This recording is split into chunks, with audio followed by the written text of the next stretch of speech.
Real Trees Midwest Whitetail is brought to you by RTP Outdoors, Trophy Rock, Redneck Blinds, Wilderness Athlete, Hoyman Tree Saws, Ozonics, Nikon, Easton Arrows, America's Best Bowstrings, Viking Solutions, Spot Hog Releases, Cabela's, Hoyt, Frigid Forage, Fuse, Grizzly Coolers, Drake Non-Typical, Wasp Archery, Muddy Outdoors, and Real Tree Edge. Hunt with an edge.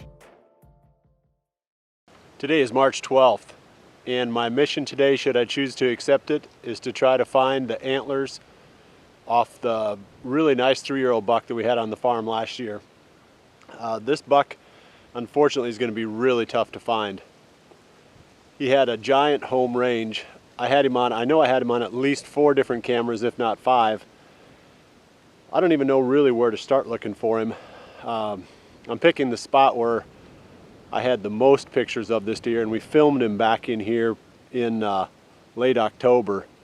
But beyond that, there's no telling where this buck could have dropped his antlers. Hopefully he's still alive, though. I'd say he was one of the better looking 3-year-olds that I've ever seen on this farm. So, you know, with a little bit of luck and some genetic potential, this could be a giant of a buck in a couple of years. It would just be cool to find out for sure that he's still alive and to get my hands on those antlers.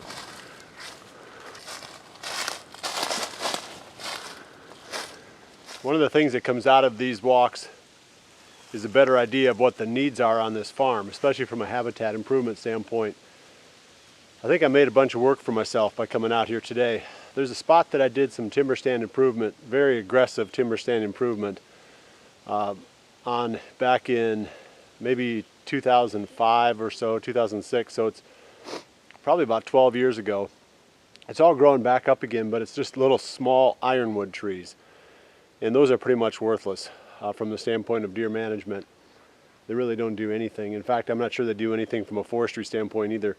So I'm gonna have to get back in here pretty soon and cut a bunch of these out and get some more light to the forest floor again to try to get some regeneration of some trees that are gonna be a little bit more useful from a wildlife and from a forestry standpoint.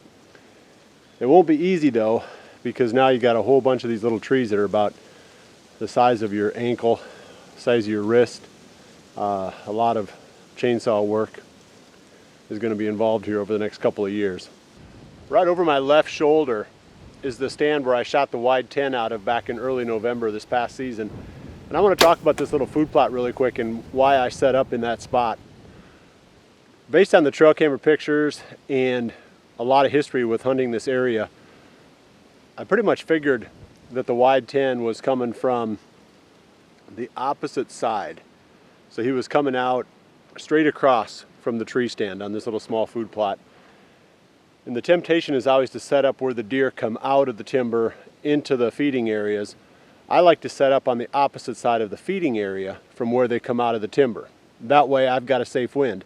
So assuming that I set up where the deer comes out, then I have to place my stand so that the wind or play the wind so that it's blowing out into the food plot, which means that any deer that get out there before the one I'm hunting are going to smell me.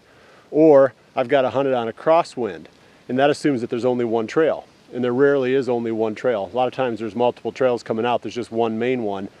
So you're always going to run the risk of getting busted. Whereas if you just play a little bit more patient and set up on the opposite side, you may not have the first opportunity that you see that deer, but you're not going to blow the spot if he's not the one that comes out. Or if you hunt there and the buck you're hunting doesn't come out, you're not going to blow that spot the very first time because you've educated a bunch of deer.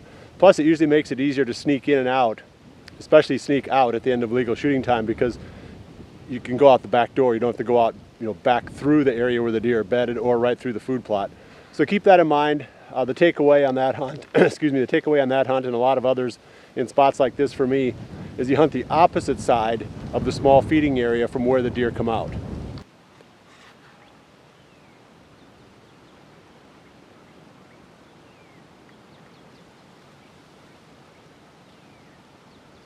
Well, the end is in sight.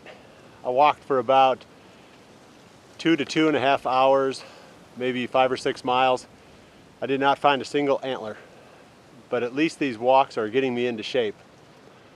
I'm going to keep going here for the next few days and see what I can find. If nothing else, I'm getting a chance to walk the farm and seeing some spots that I haven't looked at for quite a while. That's going to give me some better ideas on where to put tree stands, possibly even where to make a couple little small food plots going into next season. So keep checking back, and I'm going to keep looking for antlers, and hopefully I can find that big 3-year-old before the spring is over.